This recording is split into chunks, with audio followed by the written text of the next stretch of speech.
자, 제3장 열차 등의 보전입니다. 열차 등은 안전하게 운전할 수 있는 상태로 항상 보존해야 된다. 아유, 뭐 당연한 얘기죠. 당연한 얘기죠. 자, 그리고 24조입니다. 차량의 검사 및 시험 운전, 제작, 개조, 수선 또는 분해 검사를 한 차량과 일시적으로 사용을 중지한 차량은 검사하고 시험 운전을 하기 전에는 사용할 수 없다. 당연하죠. 제작하고 또 개조를 했습니다.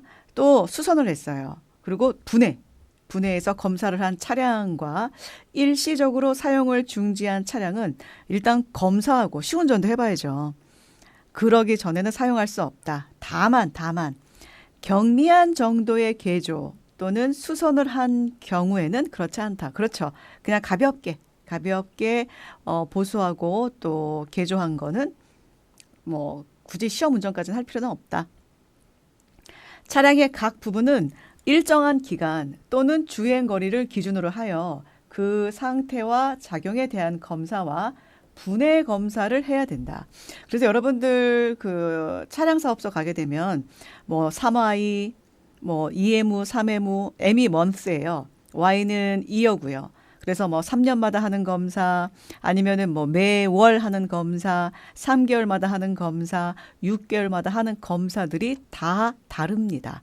3개월마다 하는 검사는 어떤 부품이고, 5년마다 하는 검사는 어떤 장치고, 이런 것들이 전부 다 미리 만들어져 있어요. 미리 만들어져 있습니다. 그리고 이렇게 기간과 또 주행거리랑 또 다를 수 있으니 주행거리 적어도 뭐 5,000km 이상 달렸을 때는 이런 검사. 우리 똑같아요. 자동차랑. 자동차 뭐 엔진 오일 뭐 5,000km, 엔진 오일이 5,000인가요? 5,000km인가? 갑자기 생각이 안 나네. 그죠? 5,000km마다 뭐 엔진 오일 넣고 이런 게 다 정해져 있잖아요. 열차도 똑같습니다. 열차도 똑같아요. 자, 그리고 요 1항, 2항에 따른 검사를 할 때는 전기 장치에 대해서는 어떤 시험? 절연 저항 시험 및 절연 내력 시험을 해야 된다. 유독 전기 장치에 대해서 나왔습니다. 자, 전기 장치에 대해서 시험하는 것은 절연 저항 시험, 절연 내력 시험.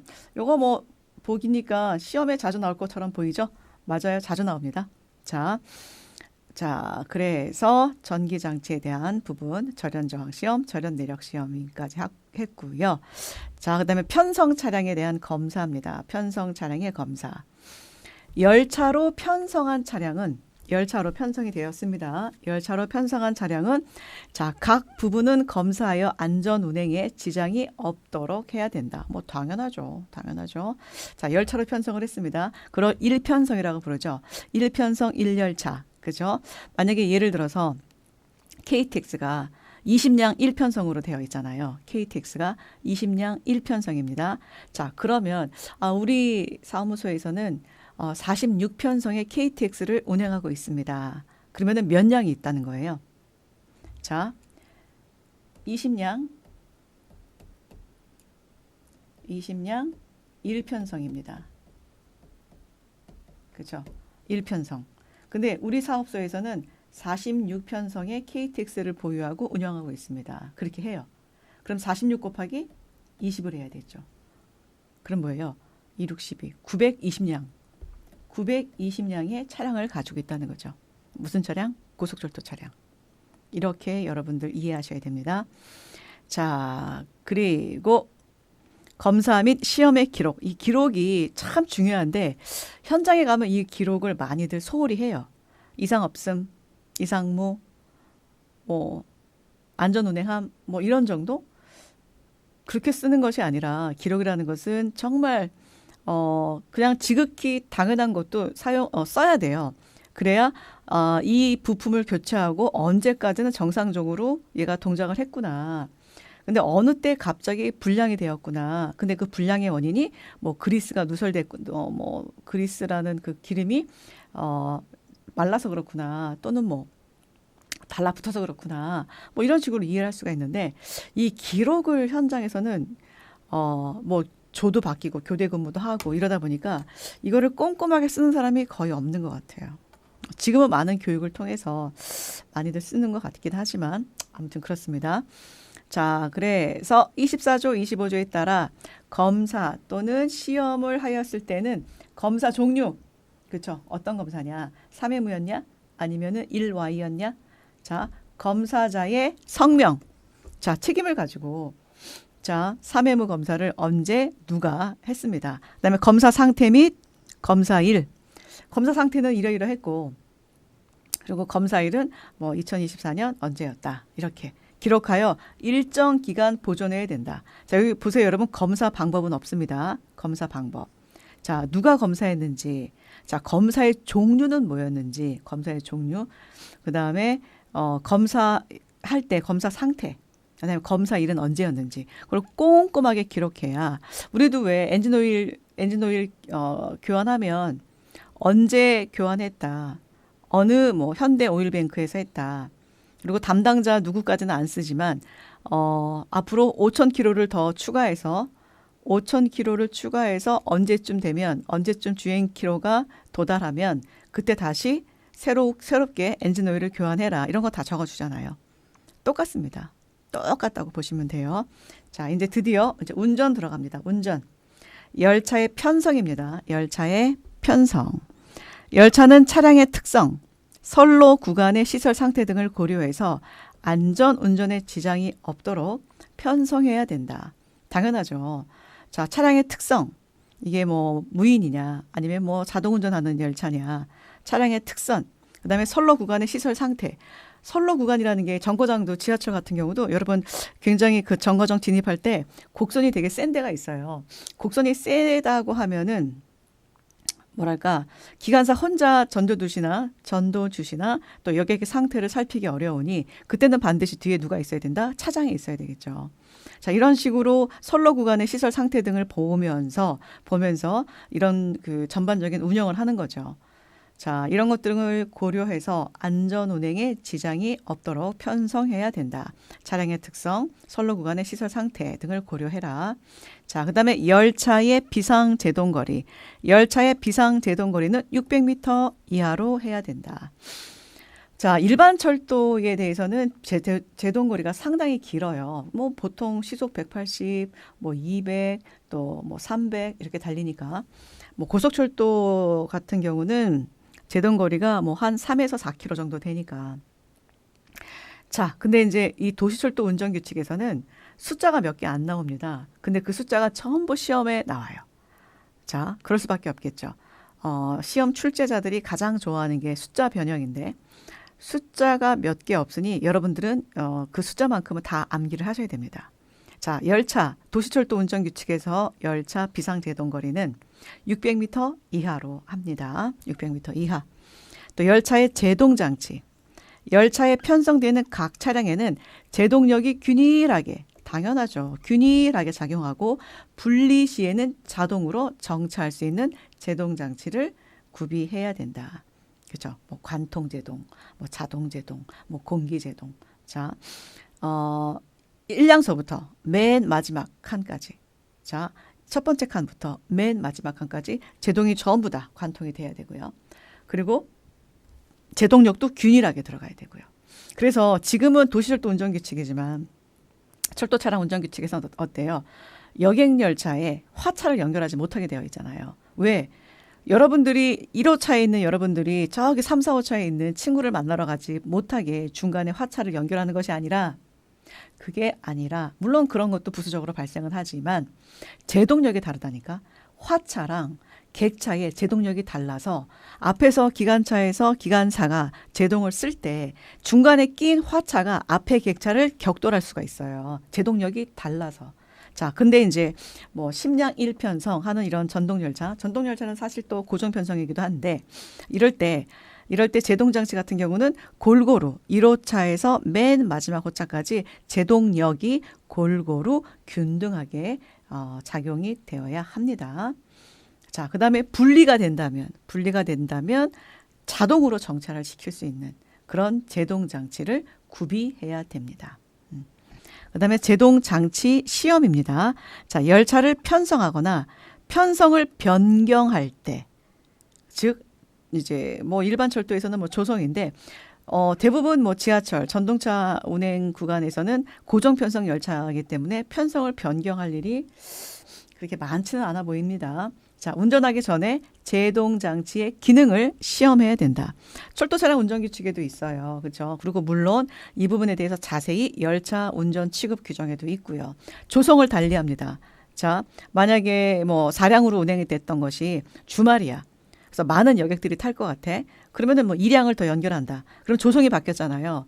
4량 1편성이었던 게 6량 1편성으로 바뀌었단 말이죠. 그러면 이 4량과 추가로 연결한 이 2량이 제동력이 균일한지 제동장치 시험을 해야 된단 말이죠. 해야 됩니다.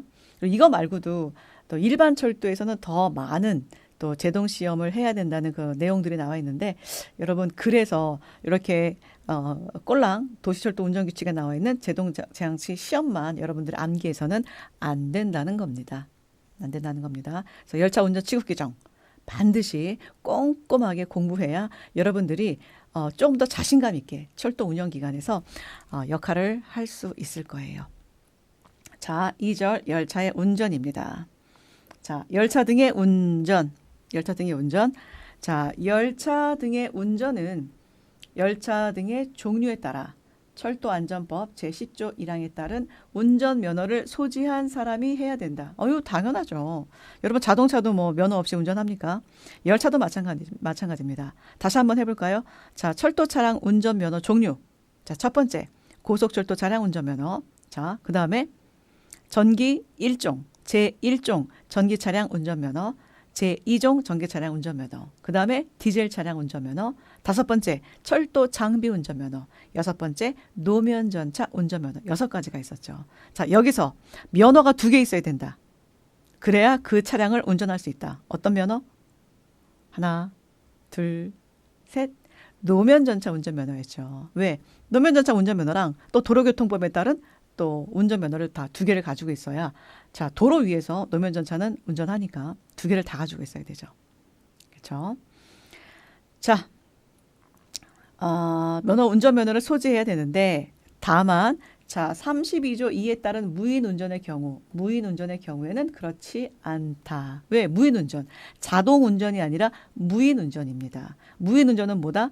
관제사가 관제실에서 원격 조정하는 게 무인운전이잖아요. 근데 이례적인 사항이 발생할 때를 대비해서 누구를 태운다? 면허를 가진 안전요원을 태운다는 거죠. 근데 그 안전요원을 이렇게 무인운전하는 요 전동차 안에 태우는 운영기관이 있는 반면에 역에 배치하는 운영기관도 있어요. 그래서 역에서 바로 출동할 수 있도록 그리고 그 역에서 안전요원이라는 그 업무가 뭐 여객들을 상대하거나 또 어떤 뭐 엘리베이터나 에스컬레이터가 고장 났을 때 또 달려가서 또 점검을 한다거나 이런 다양한 업무를 또 시키는 것도 있습니다. 자, 무인 운전일 때는 뭐 면허가 없어도 된다. 자, 차량은 열차에 함께 편성되기 전에는 정거장 외에 본선을 운전할 수 없다. 맞죠? 그래서 차량과 열차의 차이 아닙니까?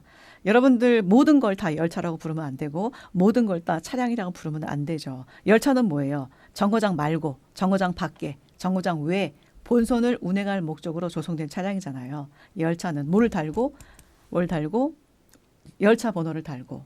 자, 근데 차량은 본선을 운행 못 합니다. 차량은 열차 번호도 없죠. 그리고 차량이 어떻게 조성되어 있는지 이게 그냥 유치되어 있는 차량인지.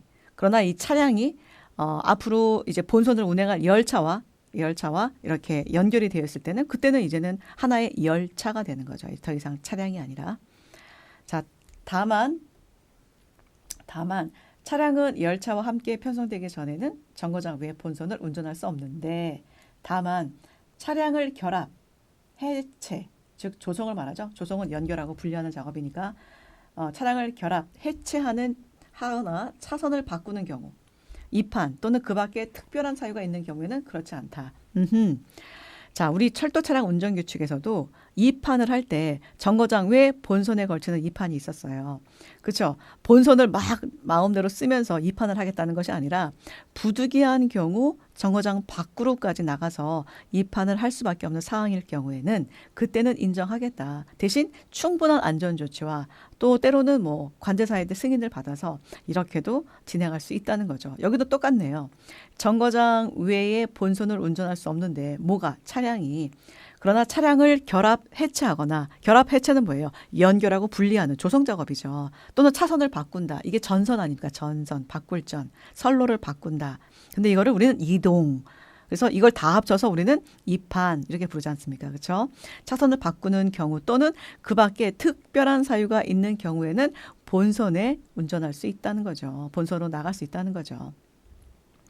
자, 다음입니다. 자, 무인 운전 시 안전 확보 등. 도시철도 운영자가 열차를 무인 운전으로 운행하려는 경우에는 다음 사항을 준수해야 한다. 자, 첫 번째, 관제실에서 열차의 운행 상태를 실시간으로 감시, 조치할 수 있을 것. 왜? 무인 운전 자체가 관제실에서 원격 조정에 의해 운행되는 것을 무인 운전이라고 하니까 실시간으로 관제가 감시하고 그리고 바로 조치할 수 있도록 되어 있어야 되죠. 그다음에 열차 내의 간이 운전대. 자, 이게 바로 간이 운전대예요. 여러분 보이시죠? 이게 바로 간이 운전대입니다. 다 지금 뚜껑에 덮어져 있습니다. 자, 간이 운전대에는 승객이 임의로 다룰 수 없도록 잠금 장치가 되어 설치되어 있을 것. 자, 이렇게 다 뚜껑에 덮어져 있죠. 어떤 사람은 여기 위에 앉아 있기도 하던데. 자, 그러지 마세요. 자, 간이 운전대의 개방이나 운전 모드의 변경은 누가? 관제실의 사전 승인을 받을 것. 자, 저 뚜껑을 개방하고 수동 운전 모드로 변경할 때는 그때는 운전 모드를 변경할 때는 관제실의 사전 승인을 받아야 되죠. 자, 그리고 운전 모드를 잠시만요. 자, 운전 모드를 변경해서 수동 운전하려는 경우에는 관제실과의 통신에 이상이 없음을 먼저 확인할 것. 수동 운전할 때도 관제실과 사전에 소통이 되는지, 통신 장치가 제대로 동작을 하는지 확인을 해야 된다. 그다음에 승차, 하차 시 승객의 안전 감시나 시스템 고장 등 긴급 상황에 대한 신속한 대처를 위해서 필요한 경우에는 열차와 정거장 등의 안전 요원을 배치하거나 안전 요원이 순회하도록 할 것. 자, 그래서 안전 요원이 계속 순회하고 배치가 되어 있습니다. 여객들이 승차도 하고 하차 시 그 여객들의 안전 감시 또는 시스템 고장 또 때로는 뭐 긴급 상황에 대한 신속한 대처를 위해서 누가 한다? 누구를 배치한다? 안전요원. 근데 그 안전요원이 그냥 안전요원이 아니라 뭐를 가지고 있는 사람? 면허를 가진 안전요원. 그렇죠? 그래서 정거장 밖에서 이 무인운전 이 차량이 이 열차가 정거장 밖에서 갑자기 정차를 해버렸어요. 자, 그러면은 정거장 안으로 진입을 시킬 건지 아니면 얘를 뭐 차고로 보낼 건지 결정을 해야 되는 거 아닙니까? 그렇죠? 근데 만약에 승객들이 타고 있다면 정거장 안으로 진입하려고 하겠죠. 자, 그때 역에 만약에 안전요원이 배치되어 있고 이 안전요원이 운전면허 소지자다. 그러면 그 차를 끌고 수동운전 모드로 전환해서 관제와 계속 소통하면서 정거장 안으로 안전하게 진입시켜 여객들을 하차하게 해야 되죠. 하차하게. 자, 그래서 영무원들도 요즘은 영무원으로 지원하는 사람들도 운전면허 소지자는 가산점을 주지 않습니까? 어디서? 인천교통공사에서. 가산점을 주잖아요. 가산점을 받고 운전직이 아닌 영무직이나 좀 다른 직렬, 좀 다른 색깔의 그런 업무를 담당하잖아요. 요즘은 점점 그래서 면허가 어느 전공을 막론하고 필수가 되어버렸죠. 그래서 운전면허를 취득하는 것이 비단 뭐 운전 제어 또 뭐 운전 시스템학과 뭐 이런 데서만 따는 게 아니라 운전자가 붙은 학과에서만 따는 것이 아니라 뭐 토목도 하고 전기도 하고 관제도 하고 이런 학과들도 전부 면허를 따지 않습니까? 면허를. 근데 여러분들 잘 모르잖아요. 아, 운전면허 따려면 운전과만 면허를 따나 보다. 이렇게 생각하잖아요. 아닙니다. 다 가지고 있어야 됩니다. 그렇게 해야 여러분들의 선택지가 더 넓어지는 거예요. 저는 그냥 영무직 갈 건데요. 뭐 면허 없어도 되는데. 없어도 되죠. 그런데 어떻습니까? 면허가 있으면 또 다른 선택지가 있는데 왜? 그냥 영무직과 면허를 소지한 영무직을 요즘 점점 달리 뽑거든요. 달리 구분해서. 여러분 원서를 2개 낼 수도 있고 근데 한 소속에서 2개는 못 내죠. 그러면 여러분들이 고민할 수가 있잖아요. 어디가 더 많이 몰릴까?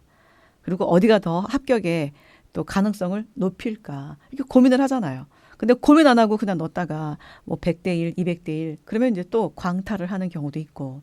그래서 면허라는 것은 쪼혹하다. 여러분들의 철도 운영 기간 가기 위한 다양한 선택지를 갖는 것이다. 이렇게 이해하시면 되겠습니다. 자, 그리고 무인 운전이 적용되는 구간과 무인 운전이 적용되지 아니하는 구간의 경계구역에서의 운전 모드 전환을 안전하게 하기 위한 규정을 마련해 놓아라. 매뉴얼을 가지고 있어라. 그렇죠. 자, 무인 운전이 적용되는 구간 또 내부적으로 이런 매뉴얼 다 있을 겁니다. 또 안전관리 체계도 들어가 있을 것이고. 자, 이 경계구역이라고 하는 것이 하물며 그 자동 운전하는 5, 6, 7, 8호선도 마찬가지예요. 자동 운전하다가 갑자기 관제해서 자, 다음 역서부터 수동 모드로 전환해서 수동 운전하세요. 이럴 경우도 있잖아요. 그럴 때 기관사들이 당황하지 않게 이 경계를 정해서 여기까지는 뭐 자동 운전할 수 있는 구간이나 아마 대부분 여기서는 뭐 관제가 부를 때도 있어. 이렇게 예측하게 하기도 하고요. 그다음에 이제 무인 운전 같은 경우는 아예 사람이 없기 때문에 자, 수동 운전과 또 자동 운전 할 수 있는 경계들이 미리미리 만들어져야 될 수도 있겠네요. 자, 그리고 열차 운행 중 다음 항목에 긴급 상황이 발생하는 경우 승객의 안전을 확보하기 위한 조치 규정을 마련해 놓을 것. 그러니까 모든 게 다 매뉴얼화 하라 이거예요. 왜? 예전에 매뉴얼이 없던 시절 이런 사고가 발생했을 때 우왕좌왕하는 경험치를 가지고 있거든요. 때로는 뭐 기관사가 또 마스콘키를 빼고 도망가는 경우도 있었고 세월호처럼 선장이 자기 혼자 살겠다고 또 자기가 지켜야 될 자리를 이탈하는 경우도 있었고 그럴 때마다 여러분들 힘들게 했죠. 왜? 자꾸 새로운 조문이 생기고 또 개정이 되고 또 추가가 되고 막 이러니까 그럼 우리는 외울 게 더 많아지고 자, 그래서 자꾸 체계 시스템에 따라 조치 규정, 뭐 또 안전 규정 뭐 이런 것들을 좀 만들어라. 결국 뭐 매뉴얼을 좀 가지고 있어라. 그래서 이게 안전관리 체계 내에 비상 대응 조치에 다 포함이 되어 있어야 합니다. 그래야 더 좋아요. 그러면 많은 사람들이 소속된 구성원들이 금방 이해를 하고 그다음에 내가 저런 상황에 처해 있을 때 나는 이런 매뉴얼에 따라 이런 순서로 나는 조치를 해야 되겠구나 하고 수많은 교육을 받게 되는 거죠. 그래서 사전 교육이 그만큼 중요하다. 자, 어느 때냐? 첫 번째, 열차에 고장이나 화재가 발생하는 경우 무인 운전인데 열차에 고장 화재가 발생을 했어요. 야, 이런 거 미리 대응해야 되지 않습니까? 미리 만들어놔야죠. 그다음에 선로 안에서 사람이나 장애물이 발견됐네. 관제실에서 원격으로 조정하는 무인운전인데, 그렇죠?